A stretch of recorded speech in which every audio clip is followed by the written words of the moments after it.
Bueno, entonces, ahí vimos un poco de qué genera, cómo se genera un aumento en la señal de dolor. Ahora veamos un poco cómo se disminuye la señal de dolor. Hay sistemas de modulación del dolor.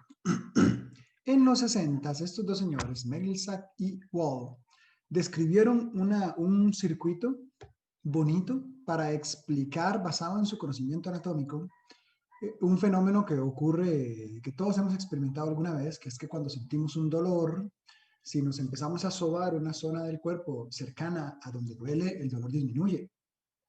Entonces ellos trataron de explicar este fenómeno y crearon una teoría que se llama la teoría de la compuerta, que lo que dice esa teoría es que las fibras nociceptivas se comunican con fibras, digamos, las fibras nociceptivas de primer orden se comunican con las de segundo orden. Normalmente, esas neuronas de segundo orden están inhibidas por interneuronas inhibitorias. Entonces ellos decían, cuando llega el estímulo nocivo, la fibra nociceptiva activa la de segundo orden e inhibe a la interneurona inhibitoria. Entonces yo le quito el freno y le meto el acelerador a la señal nociceptiva y por eso siento dolor. Pero, decían ellos, si yo estimulo fibras A beta por tacto, cerca de la zona, las fibras A beta me activaban las interneuronas inhibitorias y estas interneuronas inhibitorias me inhiben las neuronas nociceptivas de segundo orden, entonces la señal de dolor es menor. Obviamente las A beta van a estar mandando señales a la corteza de tacto, pero además, decían ellos, van a cerrar la compuerta del dolor. Por eso se llama la teoría de la compuerta. El nociceptor abre la compuerta, la fibra beta la cierra. Este modelito, aunque bonito y muy útil, pues ya se ha visto que no es así, ¿verdad? No. Es muy claro y muy simplificado. Realmente hay muchas más neuronas de por medio. Entonces hay que hablar un poquillo de otras neuronas. Se ha visto que el principal regulador de la compuerta, ok, vamos a ver, las neuronas nociceptivas de primer orden sí comunican con neuronas de segundo orden que van a mandar la señal. ¿Estamos de acuerdo? Sí existen interneuronas inhibitorias que me pueden inhibir esa comunicación. Pueden inhibir directamente a las neuronas de proyección, pueden inhibir a las neuronas, a las interneuronas excitatorias, pueden inhibir la señal de dolor. Pero ¿quién me activa esas interneuronas inhibitorias? Es lo que ya no está como dijeron Melsack y Wall. Según ellos, a estas las activaban las fibras A beta, y eso no es tan así. Se ha visto que el principal activador de estas interneuronas inhibitorias son más bien señales descendentes. Por ejemplo, núcleo de Raffet en el bulbo rostro ventromedial. Es un grupo neuronal, ¿no? Raffet puede ir a estimular esas interneuronas inhibitorias. Y es más, ellos mismos pueden ir a inhibir directamente la señal de dolor. Luego, también el bulbo rostro ventromedial. Hay un grupo de neuronas que se llaman las neuronas OFF, que tienen una función inhibitoria del dolor. Entonces, si se activan las neuronas OFF, ellas pueden ir a inhibir el flujo nociceptivo. Bueno, esto ya no, esto. Otra estructura que es importante para este circuito es el locus coeruleus. Locus coeruleus puede ir a activar las interneuronas inhibitorias, cerrando la compuerta, o puede ir a inhibir las fibras de proyección de dolor, cerrando la compuerta. Ejemplo, la morfina es un buen fármaco que quita dolor. ¿Dónde actúa la morfina? La morfina actúa a nivel periférico y actúa a nivel central. A nivel periférico, bloquea la comunicación entre las neuronas. A nivel central, la morfina me activa las neuronas OFF y entonces hace que estas neuronas me bloqueen el dolor. Volvemos al discurso. Locus coeruleus por sí solo inhibe y además locus coeruleus puede ir a activar al bulbo rostro ventromedial. Y si metemos un tercer jugador, tenemos a la sustancia gris periacueductal. Dijimos que este era un centro que estaba relacionado con modulación de dolor. ¿Cómo? La sustancia gris me activa neuronas OFF. Entonces me bloquea la señal de dolor. La sustancia gris me activa locus coeruleus. y a su vez locus coeruleus activa a la médula o al bulbo rostro-ventromedial.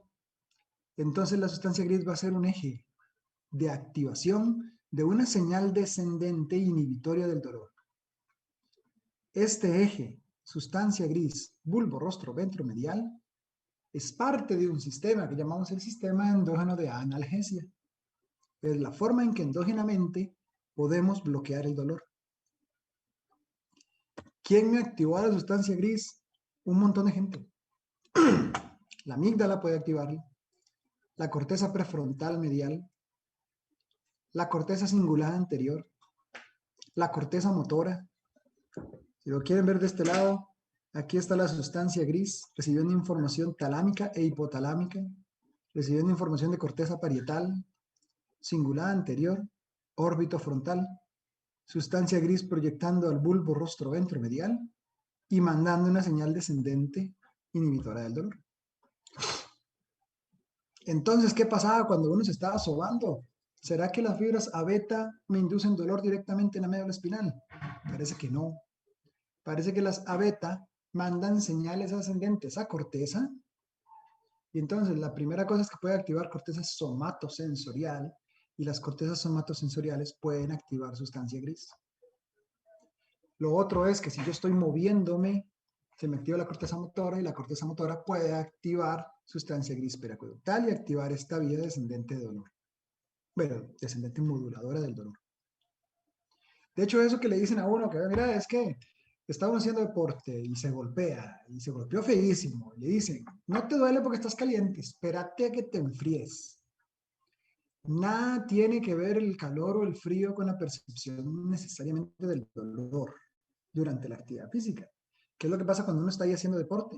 Que activa corteza motora, que activa corteza prefrontal, que activa corteza somatosensorial, y esas cortezas me activan a la sustancia gris, al eje sustancia gris bulbo rostro ventromedial y el sistema endógeno de analgesia. Pero cuando para el juego, entonces la corteza motora ya no está activa, entonces la prefrontal disminuye su actividad, la sensorial disminuye su actividad, todo el eje pierde su actividad y entonces tengo rienda suelta a la señal nociceptiva. Es el sistema endógeno de analgesia. Son los que controlan la compuerta a nivel medular.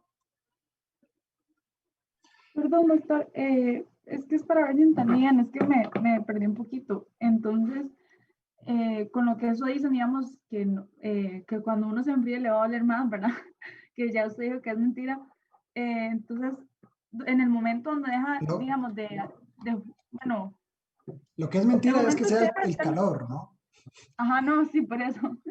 Eso de fijo no es, como usted dijo, ya lo explicó, pero entonces es que cuando termina la actividad, entonces ya no está actuando la corteza motora y la amígdala, y eso, no está actuando, es eso, ¿verdad?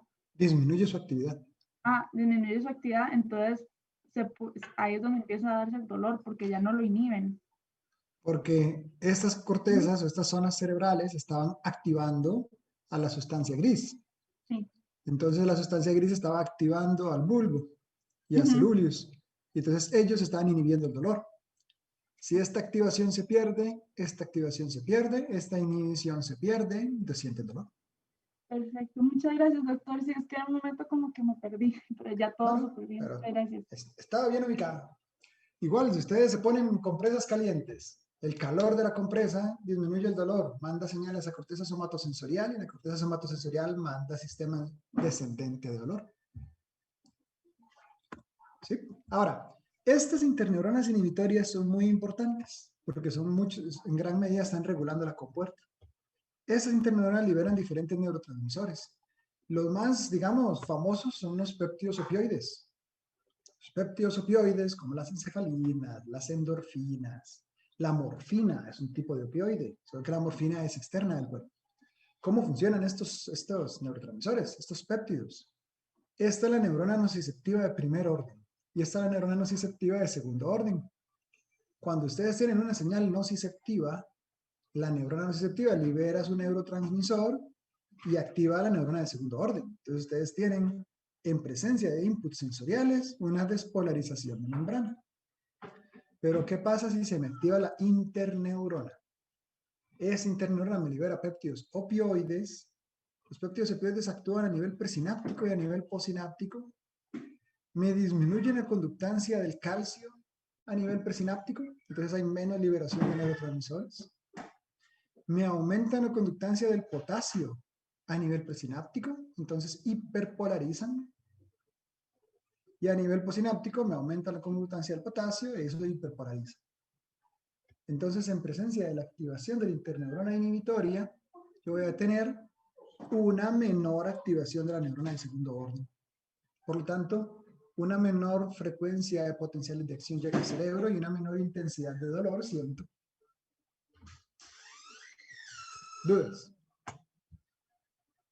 En el chat, ¿cómo actúa en el COFAL, en el dolor? El COFAL, muchas de esto lo que tienen es capsaicina. Entonces, hasta un poquito de capsaicina. Entonces, activan termorreceptores que van a calentar un poco la zona. Y el cambio de temperatura, de nuevo, manda señales a corteza y corteza activa señal descendente moduladora del dolor y ustedes sienten un poco menos de dolor. Además, si están teniendo algún proceso de sobrecontracción muscular, el calorcito relaja un poco. Entonces van a tener un poco de relajación muscular en el caso de que sea un aumento de tensión lo que está provocando el dolor. Es una de las cosas que se cogen. La morfina, si se agrega exógenamente, va a tener la misma función que las endorfinas, como las encefalinas. Doctor, que se está hablando de esta parte sobre bueno, que le pone la compresa caliente, no sé si ya lo dijo, la verdad no estoy segura, si fuera al contrario, si en vez de agregar calor se pone frío, digamos, como cuando dice que a uno le duele mucho y se pone hielo, ¿eso cómo funciona? Más o menos como el calor. Recuerden que yo les dije que cuando hay un descenso de la temperatura, los canales de sodio se van poco a poco inactivando, se van desensibilizando. Entonces, si usted pone frío, usted lo que va a hacer es que los canales de sodio ya no pueden funcionar y como todo esto son potenciales de acción, si la célula no puede disparar potenciales de acción, no va a llegar ninguna señal al cerebro y usted no siente el dolor. Entonces, la analgesia por frío es porque las neuronas dejan de disparar. Perfecto, gracias. Más bien. Perfecto. Ahora, estos péptidos opioides también a nivel central pueden inducir analgesia. Los opioides y neurotransmisores como GABA en el cerebro, si es una parte del cerebro que está relacionada con señales nociceptivas, puede inducir analgesia. Piensen ustedes en los opioides como la endorfina, la endomorfina, la encefalina y la dimorfina, actuando en corteza cingulada, en corteza insular, en zonas donde llega la señal de dolor. ¿Qué hacen ahí los péptidos opioides? Interactúan con su receptor de membrana, me aumentan la conductancia del potasio, me disminuyen la del calcio, me disminuyen la activación de PKA. Entonces empiezan a disminuir la actividad en zonas donde se integra el dolor, entonces se siente menos dolor. Y en sustancia gris periacueductal lo que se ha visto es que inhiben interneuronas inhibitorias de la sustancia gris. Entonces, si yo inhibo una interneurona inhibitoria, facilito la actividad de la sustancia gris. Entonces aumento el sistema endógeno de analgesia. Que si se dejan por mucho tiempo los opioides, los receptores se internalizan, entonces se pierde sensibilidad. Pero por eso es que no se puede dejar la morfina ahí indefinidamente en el tiempo. Tiene que haber retracción del ligando para que haya otra vez translocación de receptores a la membrana. Pero entonces los opioides en general en centros integradores de dolor pueden inducir analgesia. No solamente abajo a nivel periférico, sino también arriba a nivel central. ¿Dudas? Aquí terminamos dolor. ¿Cómo se relacionan los opioides con los sistemas de recompensa y la adicción? Bueno, eso lo podemos ver después en comportamiento, pero hay interneuronas inhibitorias en los circuitos de placer, en los circuitos de recompensa, y los opioides también pueden inhibir a esas interneuronas inhibitorias. Entonces lo que van a estar provocando es activando indirectamente los circuitos de placer. Eso es una forma. La otra forma es que si usted siente dolor, al disminuir su dolor con opiáceos, usted ya siente placer instantáneo, ¿no? Pero no porque sintió placer per se, sino porque se quitó de encima el dolor. Entonces, los dos mecanismos de funcionamiento del opiáceos en placer es directamente inhibiendo interneuronas inhibitorias en circuitos de gratificación, indirectamente disminuyendo el dolor en personas que tienen dolores crónicos. ¿Qué más? Doctor, una consulta. Bueno, esto es más de curiosidad y todo. Y bueno, es que la verdad